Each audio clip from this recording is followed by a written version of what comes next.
10, 9, 8, 7, 6, 5, 4, 3, 2, 1, United have 0. reached the promised land. Well then, good morning, everybody. I've just realised my camera's a little bit wonky, but just let me off. How are you all doing? It's Friday. Good morning. I'm Sam. This is United People's TV, and I'm here to run through all the latest Manchester United transfer news and stories. And we're here to talk about the greedy, goddamn Glazers. Today's dividends day. Yeah, the best day in the world. No, it's not. I'm doing a video on the Glazers. It's going to be going out at lunchtime. I'm going to be doing a separate video on the Antony transfer. That's going to be going out late afternoon. It's going to be a bumper day of content here on United People's TV. And this is the morning show. I'm going to bring you all the latest updates from Fabrizio Romano, from Paul Hirst on Antony. And I'll tell you what, that clearly is something that's going to develop quite quickly. We're going to be speaking about the latest from Spain and from the Manchester Evening News on Frenkie de Jong. We're also going to be speaking about Christian Eriksen to Manchester United, the latest on that one. Dean Henderson and Nottingham Forest. Andreas Pereira and Flamengo. Tom Keane joining the club. No, not as a footballer, but as somebody who's going to come in and be Matt Judge's replacement. That's a big bit of news. I did my video on Michael Edwards yesterday. This comes out yesterday evening. It's almost like I know what I'm talking about. And then we're going to be speaking about Ralph Rangnick and the fact that he may well have signed an NDA when he left the club. And an NDA is a non-disclosure agreement. Who's down here in this? Who's down in the comments? Ian, good morning to you, and good morning to Granddad Ian. Well, technically Ian's dad, but you know what I mean. Michael, I can see you down there. Tun and Nilanjan, good morning to you. Craig, Warwick Road, Gene, I can see you there. Who else is there? Anthony, Sam, Yogi, lots and lots of you. Dan, ZXEL. And a super good morning to Sigmund, who's gifted 5 memberships before we went live. What a bloke. What a bloke. He's helping this community just get bigger and bigger and better. And what I will say now, at the start of the stream, let me get this down in the comments. I've already left it as a pinned comment on YouTube, but maybe it's not on Facebook. I fancy giving away a shirt today. Why not? I'm going to give away one of these shirts. But no, the Glazers don't get any money from this. Just to clarify, the Glazers don't get a penny from this, right? What I'm going to do is I'm going to give this away to a random member on Telegram. So if you're already on Telegram and you're already part of the community, congratulations, you've already entered to win that shirt. If not, join the community. I'll leave the link in the comments right now. You go and follow that link. You might win it. I'm going to choose one person at random from the whole community and give it away today. Why not? It's Friday. Vibey. Let's talk about transfers, though. As I said, we're going to start on Antony. That clearly is going to be... It's the biggest talking point. I did my video... Was it last night? I think it was the night before. On the 130 million pound price... Sorry, 130 million euros price tag on Antony and Lisandro Martinez combined. Ajax, because of the fact that they've sold Ryan Gravenberch, because of the fact they're going to sell Sebastian Haller, and because of the fact they may well sell Edson Alvarez as well, they are financially sound. Ajax do not need to sell. They are in a position of power. But I tell you what, Antony may well be able to take a little bit of power away from them. Let me run through the news and let's discuss it. As always, throughout the entire stream, I'll try and be as interactive as possible. If you send me in your comments and questions, and they're good comments and good questions, I'll interact with them. If you just shout at me, I won't. And if you send in any super chats, I always read all the super chats out. And if you're on Facebook, send in some stars. I don't really know what the stars mean yet, by the way, on Facebook, but I will. I promise to look into it. But if you can help support the community, then I can keep doing giveaways like that. Why not? Everyone wins. Let's talk about the news, though. This is coming from the Times and coming from Paul Hirst. And this happened yesterday. It said Antony is determined to join Manchester United despite Ajax's £69 million price tag. And let's bear one thing in mind here.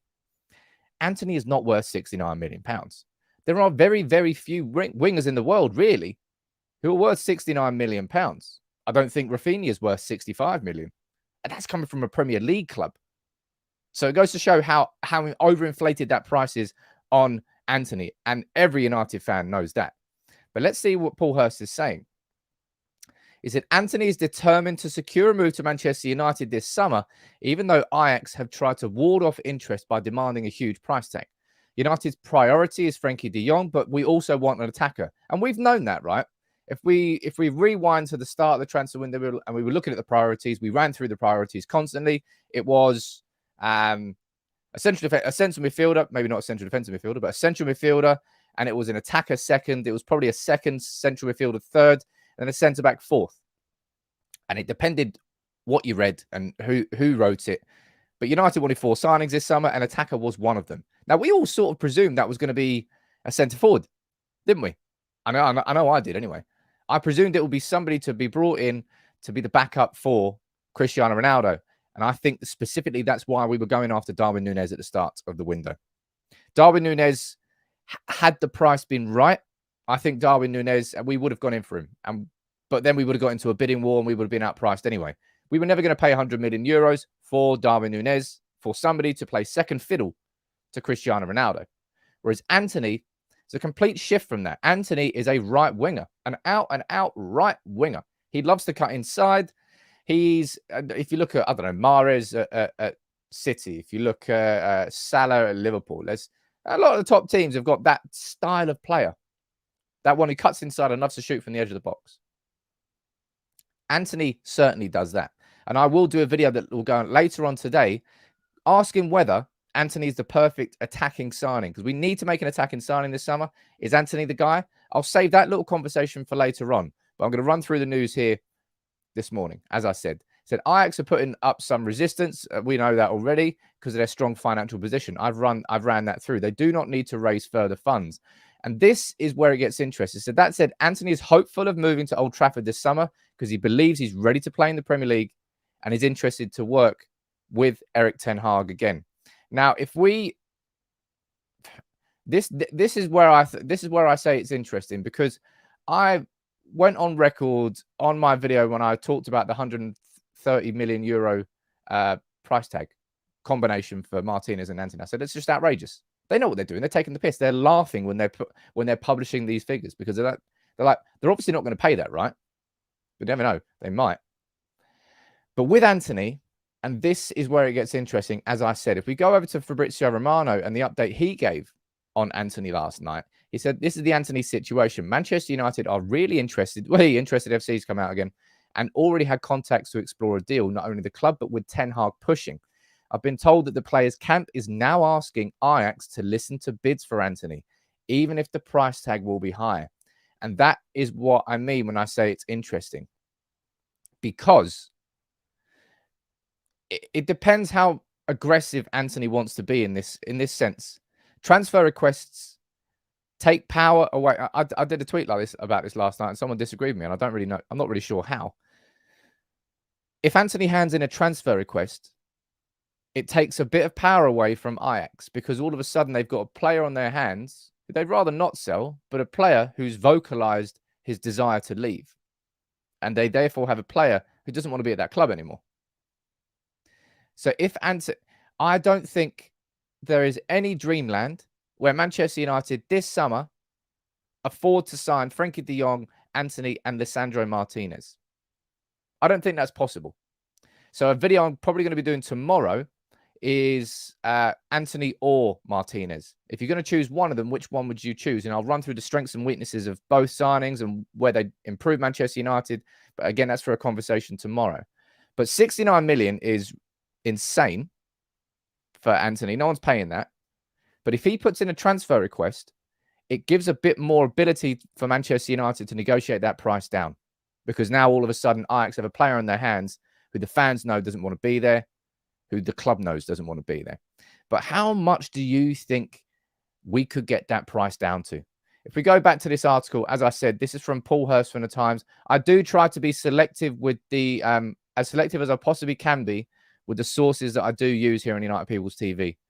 I don't want to fuel negativity. I don't want to fuel too much hype and frustration by just plucking random sources out of completely nowhere who are saying something. But when it comes to the Times, the Telegraph, the Athletic, Mike Vervige, there's quite a few that I would trust to hear what they've got to say. And Paul Hirst is one of those, a bit like Simon Stone from the BBC. He's saying £69 million. How much do you think Antony? That's the wrong question, because the question here isn't how much do you think Antony is worth, because we all know it's not £69 million. It's how much do you think we could get that price down to that Ajax will be willing to accept? And if they put the 69 million price tag on him now, what do you think we could get that down to realistically? Because some of you down here in the comments, let me see. Some of you might say 40 million. like Sam. And it's unrealistic now, Sam, because Ajax do not need to sell because they are in a position of financial strength. The concept of a 40 million deal is gone. It's out the window. Had United moved earlier in the window, had United moved before Sebastian Haller got his move to Dortmund, 40 million was a conversation that could have been had. But it's not anymore. That's gone. Vamos. Auf Wiedersehen. Let me see what you're thinking down here. Malps, you agree? And although I agree with you that 40 million is probably the price tag you're looking at. Antony, 22, Dutch League. It could work. It might not work.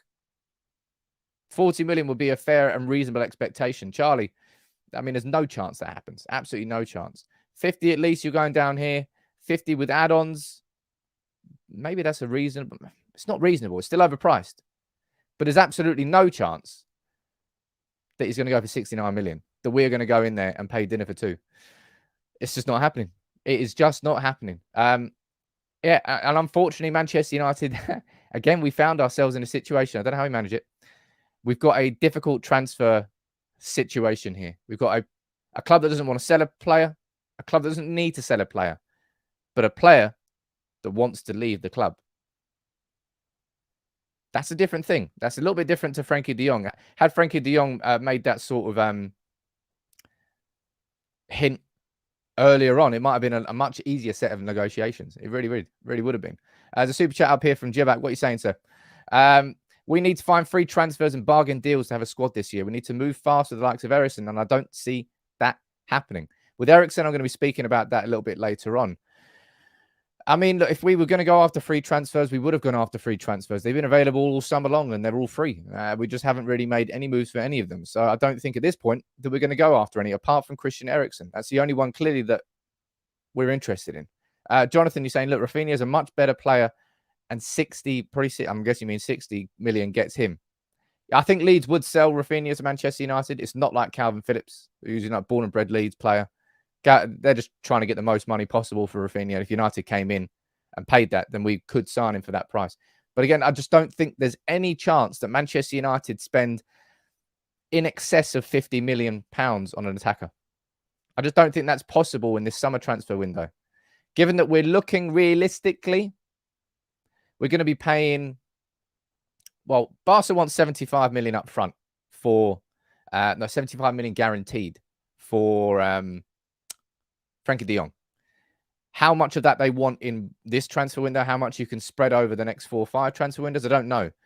But if we were able to split that over even 2 transfer windows, that would mean that we've only taken away 37.5 million from our budget this year. And if our budget's 130-ish, which I think is a reasonable, more than a reasonable expectation, that means we've still got 100 left. 50 on Antony, 50 on a centre-back. Could be done. But there's no chance that we're going to pay 69 million. But because Antony wants that move, that gives United some power in these negotiations. If Antony didn't want to leave, if Ajax didn't want to sell, it'll be very much a Barcelona situation, and we just have to go and give them an offer they couldn't refuse, and that would be 69 million. Rather go for Rafael Leao than Antony. Quite a few of you talking about Ronaldo and Bayern. That ain't happening, peeps. I think that's already been like poo-pooed this morning from Sky Sports in Germany. It's not happening. Absolutely not. Ronaldo's not leaving this year. I think Ronaldo's going to be here. Whether Ronaldo's here for 2 years depends on how well we do next year. He will be here next year, and he will be our leading striker. If we nail it, if we have a great season under Erik ten Hag, if we improve, if we get into the top 4, or if we win the Europa League, or both, sod it, why not? And we get into the Champions League next year, I don't think Ronaldo will leave. I think he'll want to see that through for one more season, because I think he'll be excited by the prospect of it. If we're shit, then he'll be off. Absolutely. How long is left on his Ajax contract? That's an interesting question. Let me quickly check that on Antony. I think he's got like 4 years. Let me have a look. His contract expires in 2025, so 3 years from now. So they're fine. Given the captaincy, I mean, we all know that's. I'm going to do a set. I haven't done that video yet, but over the course of the summer, in the build up to the season, we will have a video specifically on Manchester United's captaincy and who should have it. So don't worry, we're definitely going to be having that. Nick, you're saying the joining buying part is maybe false, but him being unhappy, of course it does. There is absolutely zero chance that the plan for Manchester United this summer included having no signings made 2 days before Erik ten Hag was returning for pre-season. That was not part of the plan. All right? So whatever has happened this summer, that was not part of the plan. So, of course, Ronaldo is going to be unhappy. That's a given.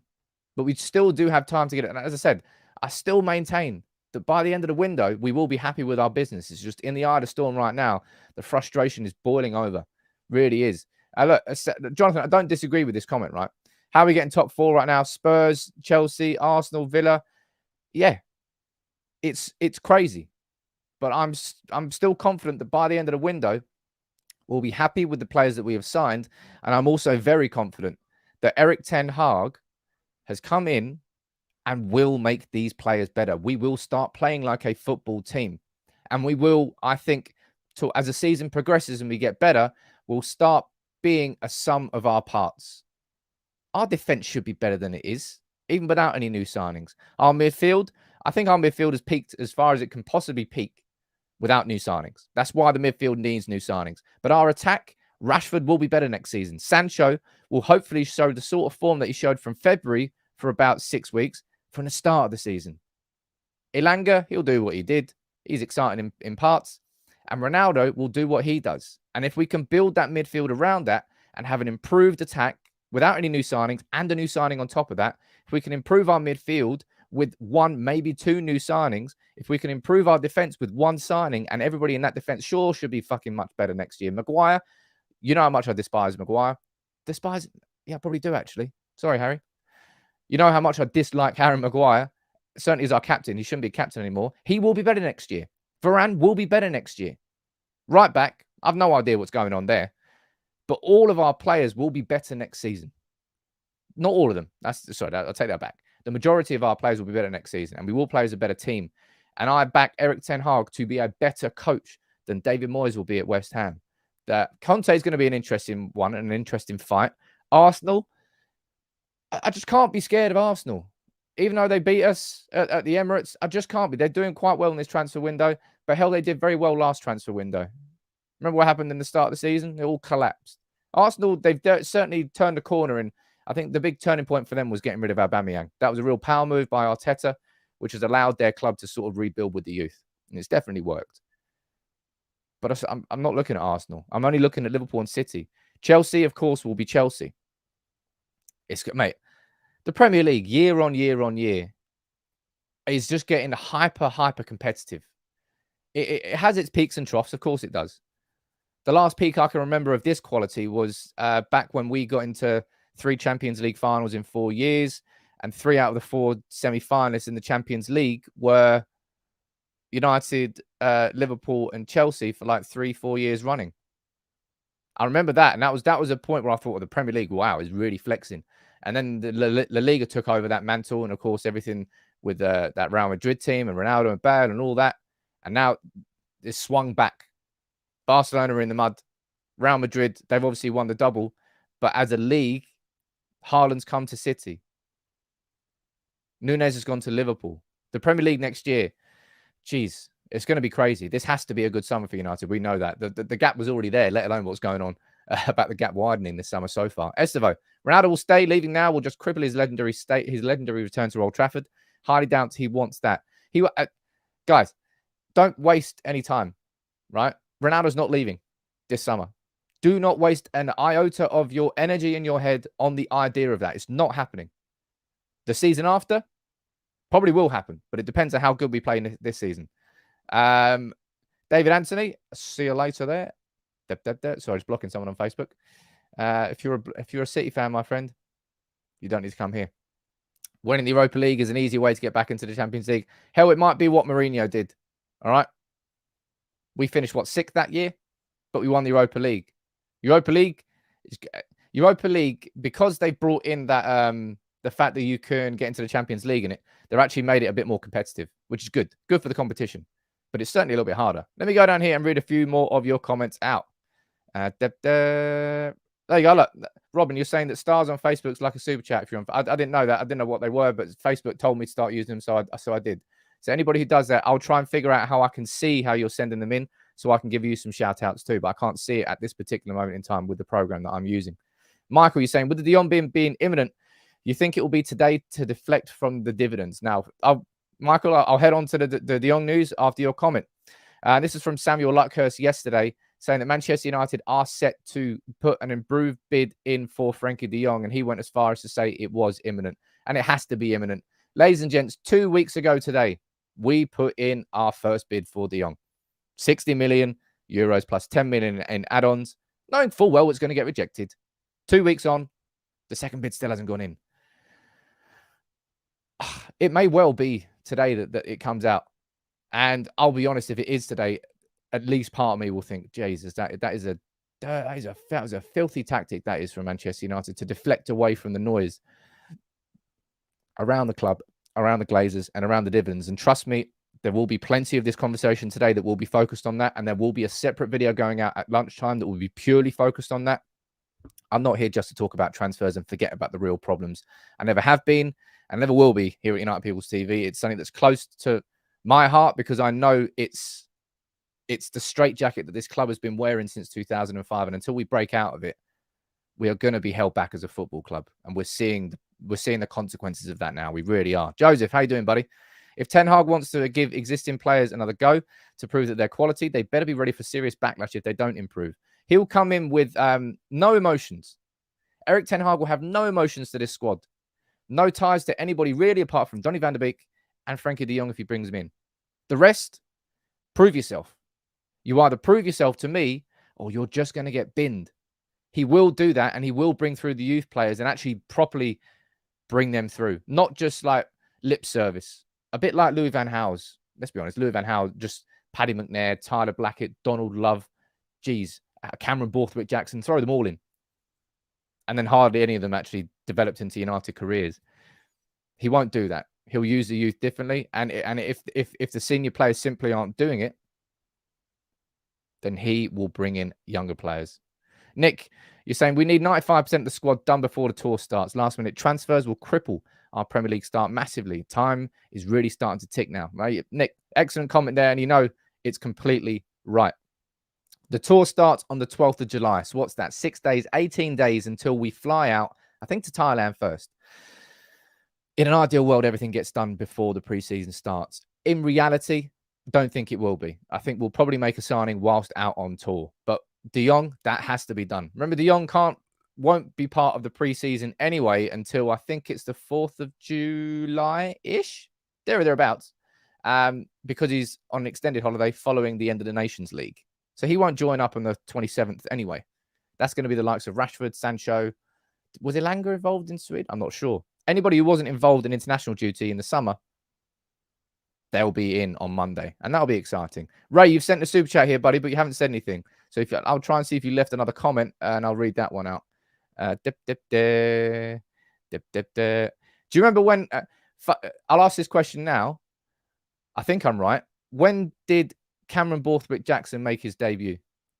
Because if I remember correctly, it was in a particular game. You can let me know. And it was in that game I was like, because he played okay. And to do it in that environment was very impressive. AAD, you're saying Garner, Medjbury and Garnacho, watch them get first team football. Garner will. We know that. Medjbury, I think he will, but Garnacho's it feels like Garnacho's a little bit further ahead, which is a weird thing to say because he's a little bit younger. Rashford won't be for sale within a week. Rashford's going to get a full season under his belt. Estevo, well done, my friend. Well done.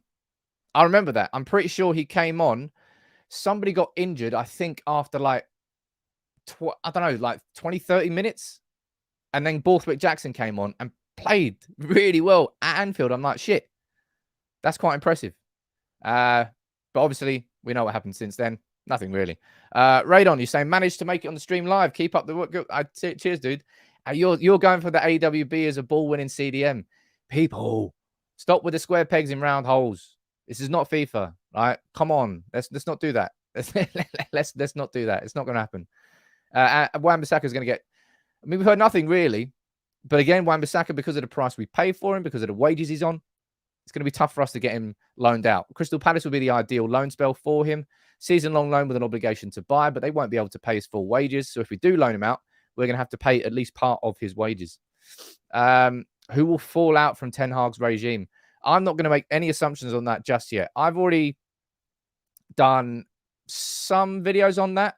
I want to do a separate video on sort of 5 United players inside this current squad that I think Ten Hag will love and that will thrive under his regime.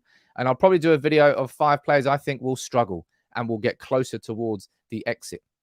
And you're saying, no, pretty sure Borthwick Jackson made his debut against West Brom. Whether it was his debut, I remember him specifically very early in his career, coming on early doors at Anfield, and he played very well. It's a shame it didn't work out there. Offer AWB to Ajax to bring the price down. Don't think that'll happen. I used to play, there's a comment there. That's a good one. Samuel, nice name. Do you play FIFA? I used to play FIFA all the time. I don't anymore. I literally do not have any time to play games anymore. Sad as it is. But this is quite busy running this channel, and I would rather do this. But look, going back to this conversation we were having there about Frenkie de Jong, the bid's imminent. Like, fuck me, just put the bid in, United. What are you waiting for? But when you see news like this, and you see the fact that Barcelona are putting in a £35 million bid for Robert Lewandowski, it looks like they're spending Frenkie money. This is a club, by the way, that has currently a budget of minus 144 million euros. A club which has signed players like Frank Kessie and Christensen on a free and cannot register them because their wage bill is too high. And they're going to go and sign one of the best strikers in the world who's going to command wages well in excess of £300,000 a week. Look into it how you want. I'm definitely looking at that as Barcelona taking a front foot step. And you can say, look, Sam, this is just because they've got their economic levers in and that's how they're spending that money. Maybe. But I think very much as well that De Jong is part of that situation. Alan, what you're saying here, you're saying what players want Ten Hag get the most out of? Sorry, I'm confused there. I'll keep that for a separate video, but I think the likes of Jadon Sancho is somebody I think will absolutely thrive in a system. Jadon Sancho is a system player. He was built at City. He played at Dortmund in a specific system. At United, he lost that role. He switched from left to right, from centre. He didn't really know what he was doing. Sancho is one to really, really watch out for next season. I can't wait to see what he does. I think he'll probably look really, really like an £80 million signing next year. Chelsea targeting De Ligt doesn't sit well. I'm going to speak about those rumours coming later in the show. Andrew, I think Eriksen is waiting to see if we actually get Frenkie de Jong over the line. The Ronnie rumours are rubbish in my opinion, but the player frustration is likely correct. I don't think Eriksen is doing anything to do with that. If you're speaking about Eriksen, we can move on to this. And this Eriksen thing is in my opinion, is very, very clear. One quick super chat there before I do move on. You think Ten Hag will slap some baby powder on Murto to get the ball rolling on Monday to get some deals done? I don't think he needs any slaps. I think the slaps should already have happened. I don't think Ten Hag will need to do that or should need to do that. It's not his job. His job at Manchester United is to be our coach and our manager. Transfers, that's not his remit. That wasn't his remit at Ajax. They had Overmars and Van der Sar. It's not his remit at Manchester United. We've got now Andy O'Boyle and John Murto and soon to be Tom Keane to come in. And I will speak about Tom Keane. As I said, I do say this quite a lot, that it's busy, but it's because everything so far has been conjecture, speculation, interested FC, XY, whatever you want to call it. There has been a lot of speculation for United and we've still not got anything done. July is going to be bonkers. July is going to be mad. I'm going to have to probably come on here twice a day, maybe, with breaking news, offers being agreed, players leaving. We've still got Bailly, Pereira, Martial, Jones, and Henderson. We know about Henderson. We've still got a central midfielder to sign, a striker to sign, and a centre-back to sign, and ideally another central midfielder to sign. It's going to be crazy, but make sure you subscribe to United People's TV because I will try and cover it as accurately as I possibly can. But let's go here to this Christian Eriksen story. Everyone's leading with this as a headline. Christian Eriksen, Denmark midfielder, is choosing between Manchester United and Brentford. Both United and Brentford have made Christian Eriksen attractive offers. Man United is apparently more financially lucrative. The thing here to understand is this, all right? Don't let anybody tell you and convince you that if Christian Eriksen chooses Brentford, that he's rejected Manchester United. Christian Eriksen, if he's sitting there and he's got these two offers on the table and he's genuinely considering both, it's because he's having a mental conversation about lifestyle and ambition, right? He's in London. He's settled in London. His family's settled in London. And after everything that's happened in his life, that's a privileged position to be in. After all his recovery has been incredible. So from that sense of point of view, Brentford is the easy and obvious choice. But given that he's worked and worked and worked this hard to get back to this position, it tells me that his ambition is still burning pretty brightly. And from an ambition perspective, the two offers are incomparable, right? Completely incomparable. There's no chance that he chooses Brentford. So it depends what he prioritizes more. If he chooses Brentford, he's chosen to prioritize lifestyle and family. If he chooses Manchester United, he's chosen to prioritize ambition and the fact that he still wants to compete at the highest level. We don't know what that's going to be yet, right? And you can talk about game time. Maybe he's going to get more of that. He might be, yeah, okay, fair enough. That might come into it as well. But I think it's mainly down to whether it's ambition or whether it's down to lifestyle. And I think that they're two different things at the two different clubs. Someone's saying that I missed a super chat up here, so I'm going to try and scroll back through and see it. I don't think I did. No, I didn't. I don't know why people make things up. Sorry. I try not to miss any of them. I really don't.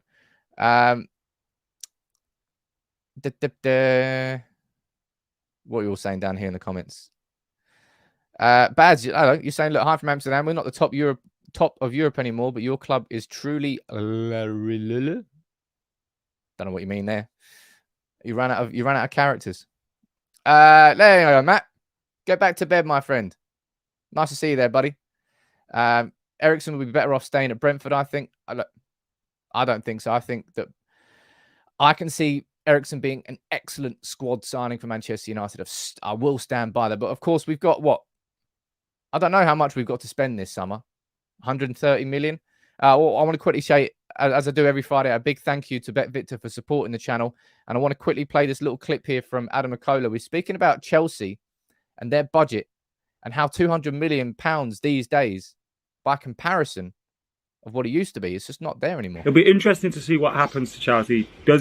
Is this a change for good? Is this a change for the worse? Like, because they talk about spending £200 million and stuff, and that sounds like a lot of money.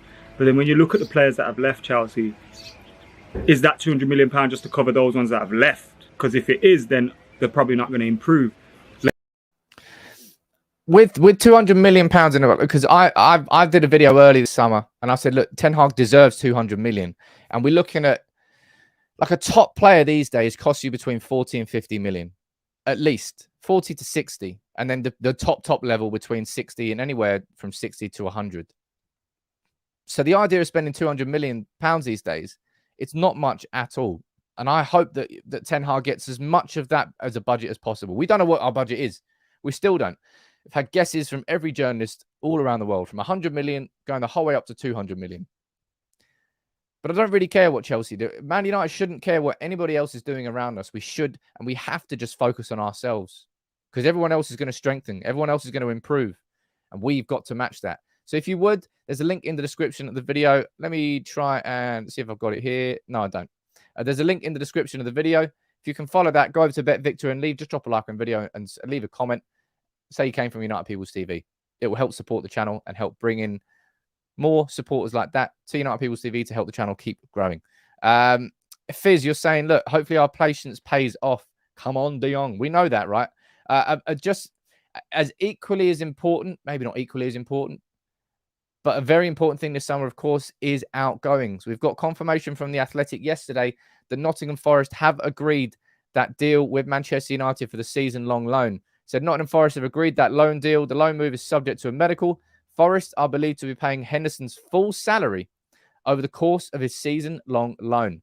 Now, that is big news because when Manchester United loaned out Anthony Martial last season, I believe we had to fund part of it. I don't believe that Sevilla covered all his wages, and that was part of the reason why it took so long for that deal to go through. Henderson, we could not keep him happy this year. I think the club has actually argued to not have a purchase option included in that deal. What do you think about that? Do you think that's an interesting point, or do you think that's the wrong thing to do? I don't know, but he's going to get a full season of Premier League under his belt with Nottingham Forest, and he's going to be busy as hell because he's going to be in a relegation scrap. So in a relegation scrap, he's going to face a shit ton of shots in most games. So Dean Henderson has to be probably one of the most important players for Nottingham Forest next season if they are going to stay up. Let's see how he gets on, but that's a good thing. Full salary covered, leaving out on loan, right? I think ideally we would have probably sold him for 20, 30 million and reinvested that this summer. I think that would have suited United more. But at the very least, he's going out on loan. And if he has a cracking season there, then we'll sell him next year and probably for a bit more money. Jedi, let's put down the drink. Shouldn't be drinking this early in the morning, my friend. Why does this team still use or appoint amateurs like Murto to lead the team? As Murto, I know everybody wants to throw him under the bus. Murto, I know, has done a lot of good behind the scenes in terms of the restructure that has happened so far. More needs to happen. And I'll go on to that as my next point. I was going to save this for a little bit later on, but seeing as you're speaking about it, the rebuild is continuing. The brother of Michael Keane, Tom Keane, is set to join Manchester United next month to replace Matt Judge, joining on a consultancy role, and is expected to take some of the responsibilities vacated by Judge. I know what the reaction to that's going to be straight away. Oh, here we go. The brother of Michael Keane. Jesus, jobs for the boys. Not the best in class. We're a joke. Shambles. Fold the club. It's going to be a reaction by quite a lot of you. I'll be honest, it was my immediate reaction as well, really. Like, Tom Keane, where's that come from? I did my video on Michael Edwards yesterday. And I wasn't doing that video saying that we're going to get Michael Edwards. I said we need our own version of Michael Edwards. Whether that's Michael Edwards, whether that's Paul Mitchell, or whether that's Tom Keane by the sounds of it. We needed that person. Now, Tom Keane works with the New Era Sports Agency, which I think is Rio Ferdinand's. He's worked there as a football agent, I believe, since 2009. He's also a solicitor. He's worked in and around the game for a good amount of years. He has experience in dealing with players, has experience in dealing with negotiations, and from a legal perspective as well. He can control all of that because he's a trained solicitor. He's not somebody who's literally just Michael Keane's brother. He's somebody who does have a lot of experience, and that video will be going out over the weekend. It really is going to be a busy few days here on United People TV. In my opinion, it's going to be very informative and very worthwhile content. At lunchtime today, a video on the Glazers and why they've got to sell United, why we can't rebuild truly until they sell. A video going out later this afternoon, early evening, on Antony and whether he's a perfect signing. I'm planning on releasing that Tom Keane video ideally tomorrow, but maybe Sunday. And I'm also going to do a video on Steve McLaren's latest interview that he's done with Josh. And hopefully I can get Josh on the podcast next week or a week after. Don't know. But look, make sure you drop a like on the video, ladies and gents. Subscribe if you're new. As I said, I'll say it one more time. I'm going to give one of these away today. I'm going to give one of these away to a member of the Telegram community. Cracking shirt. Really good replica, by the way. Really good quality. All you got to do is join the community. This community is getting bigger and better with each passing day. And I'd love to have more and more of you on there. There's really good, happy conversation. Happy conversation? Happy and welcoming conversation. That's what I mean. It's an actual genuine community. So make sure you drop a like on the video and make sure you join it. Estevo, you got to be in it to win it. I'm sure you will be. But let's see there. And of course, on top of that, as I said, there's still so much, and there's still so much I can talk about. There's only one thing I really want to talk about now. And of course, it's not that I've been waiting to talk about this. It's just I wanted to get the news out straight away. You know full well all the money that's been taken out of the club. Another 11 million is leaving the club today, totaling 33 million for the year. And this is after our worst ever Premier League season. If the Glazers had any sort of genuine care for the club, we know they don't, but this is just further proof of it. But if they did have any sort of genuine care for the club, that 11 million would have not left the club. They would have released a statement saying, look, it's been a shocking season. This is going to go back into the club to be spent on new signings to improve the club and therefore improve the overall value of the club, which is collapsing. Of course, the markets around the world are collapsing, but United are collapsing at the same time. That would have been very welcome, but it didn't happen. They've taken the money out. They've taken so much money out. They've taken more money out of the club than they put into it in the first place. You want to talk on the return on investment? They've already had that. And we've spent $1 billion on fucking repaying the interest on the loans that they forced onto our club. They are literally the worst owners that exist in the Premier League. They are the worst owners we will ever have. And until they leave the club, we will not truly rebuild, because ultimately they are still the leading voice. And it doesn't matter how much good work John Murtough does, he's still doing it all with one hand tied behind his back. And he'll become the latest person to fall instead of the Glazers unless he's given, I don't know, unless they fucking leave. Joseph, what you're saying there, people have to listen to the podcast.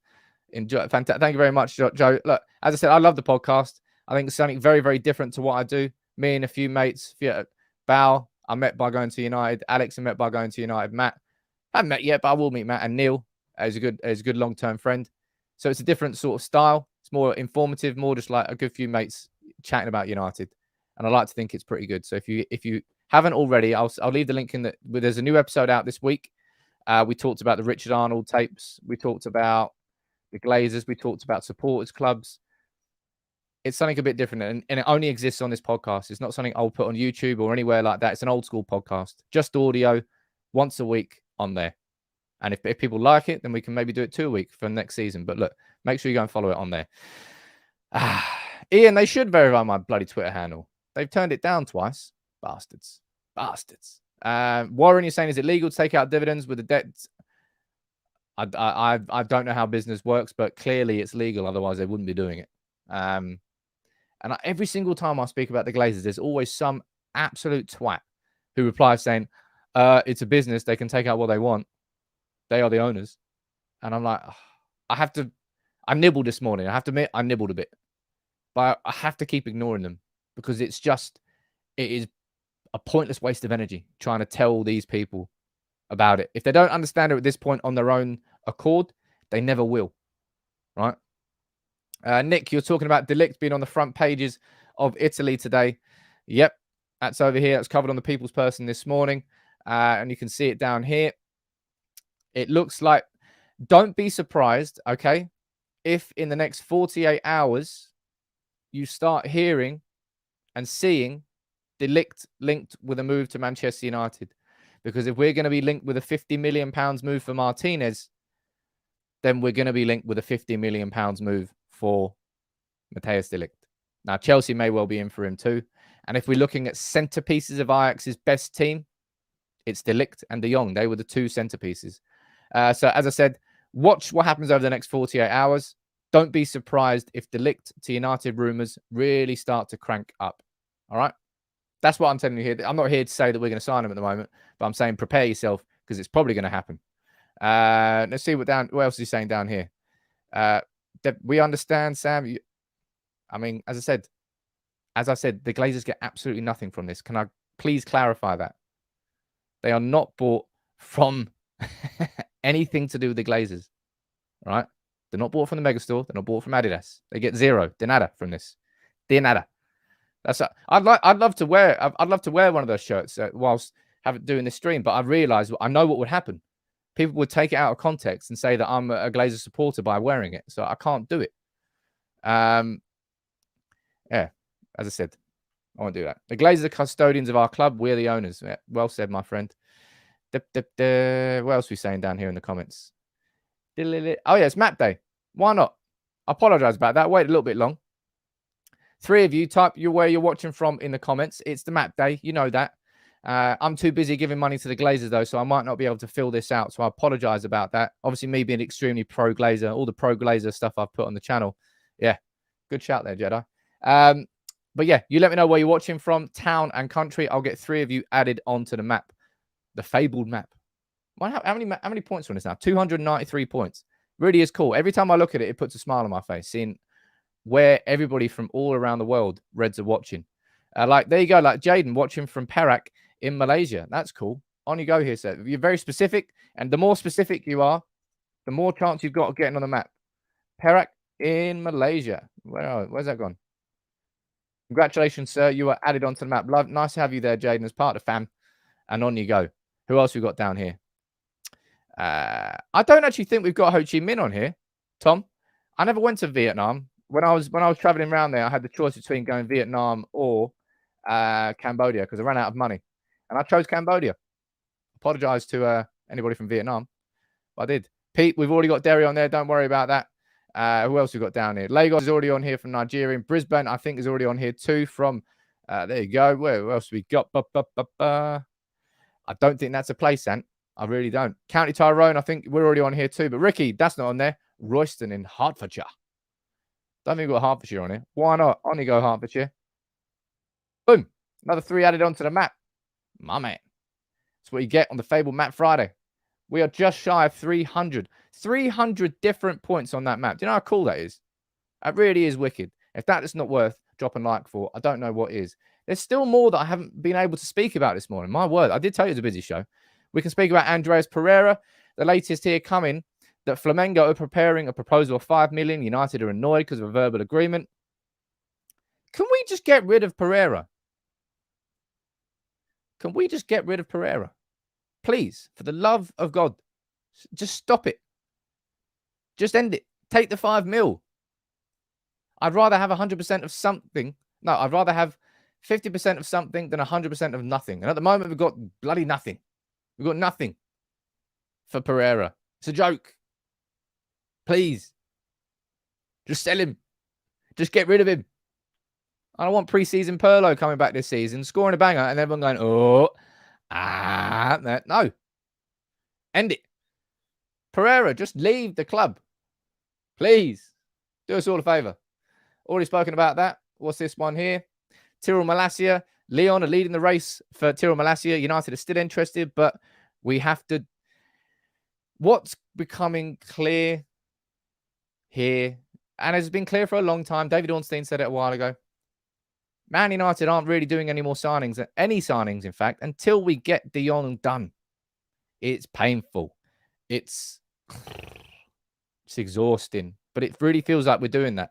Like everything depends on this De Jong deal. I don't really understand how or why. If we had planned properly, then this De Jong situation would just be part of the plan. And we'd be able to look elsewhere whilst also carrying on in this De Jong situation. But it almost feels like we don't have the utter confidence that that De Jong deal is going to go through. Therefore, we can't have any confidence in going elsewhere. That's what it feels like at the moment. It's like United don't truly believe we're going to sign De Jong. So therefore, we can't go out and spend money on other people until we've got De Jong either yes or no through the door. Weird. Really weird. Also a sign of lack of long-term planning, which we know. And that's because this summer, I hope, let's do that. I hope this summer is the last time that we run into this. We should have expected it, right? Let's be completely honest. We sacked our whole scouting department. So there was, and we got rid of them from where we were a few months ago. And we thought we were going into this summer with Erik ten Hag, with Ralf Rangnick as a consultant. We felt we had some confidence there that we were going to be making the right decisions. Then obviously we collapsed under Ralf Rangnick. Everything started to unfold. His consultancy role got scrapped. We then sacked both of our chief scouts. And we're thinking, shit, if we had any sort of long-term plan going into this summer, it's kind of all gone out the window.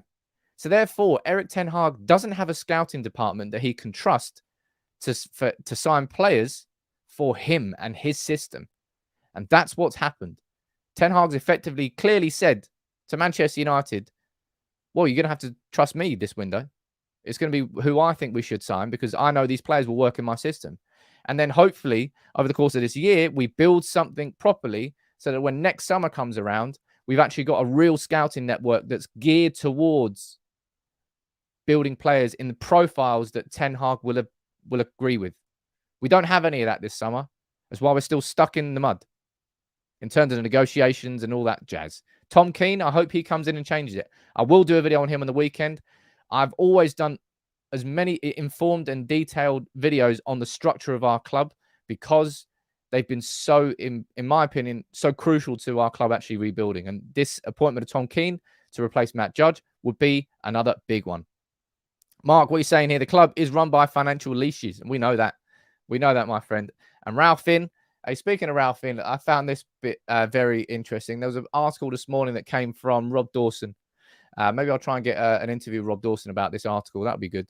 He's talking about the Ten Hag role in Radnick's exit. Now, you'll remember I spoke to Guido, good old Guido, spoke to him the week after the Radnick situation developed, and he said exactly this. He said, look, Ten Hag didn't want to work with him. That became abundantly clear quite quickly, and it was a big part of why Ralph left. And I didn't want to become a hypocrite myself and say I didn't support that decision, because I've always said you've got to support what Ten Hag wants. If you go down here, I think this is quite an interesting little snippet. And I would not be surprised if this was true. Where is it down here? Yeah. Sources have added that Manchester United asked Ralph Radnick to sign a non-disclosure agreement as part of his departure. Now, what that means, a non-disclosure agreement is what Louis van Gaal signed when he left the club. I think he did anyway, to get his severance package.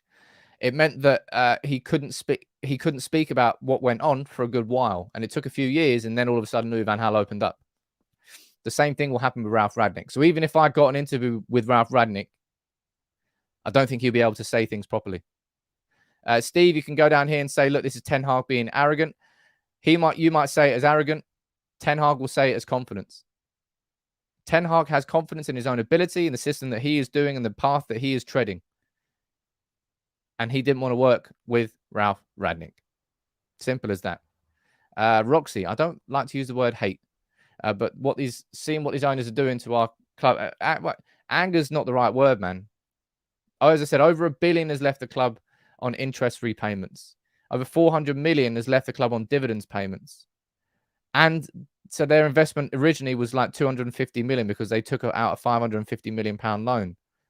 They've already been paid back more than that. The club's worth 3 times what they overall paid for it. Like, they've just been Man United have.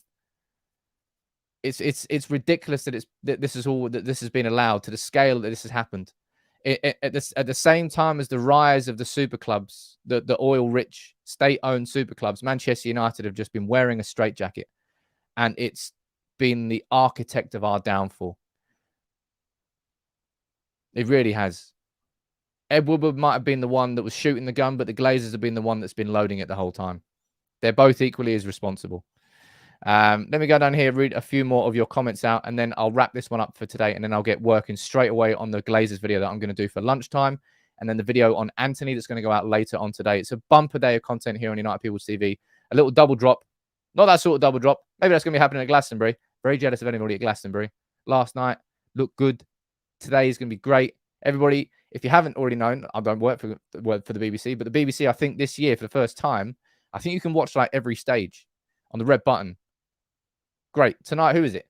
Bonobo. You should watch Bonobo. I went to see him at the Royal Albert Hall a few weeks ago. He was great. He's on at 8:30.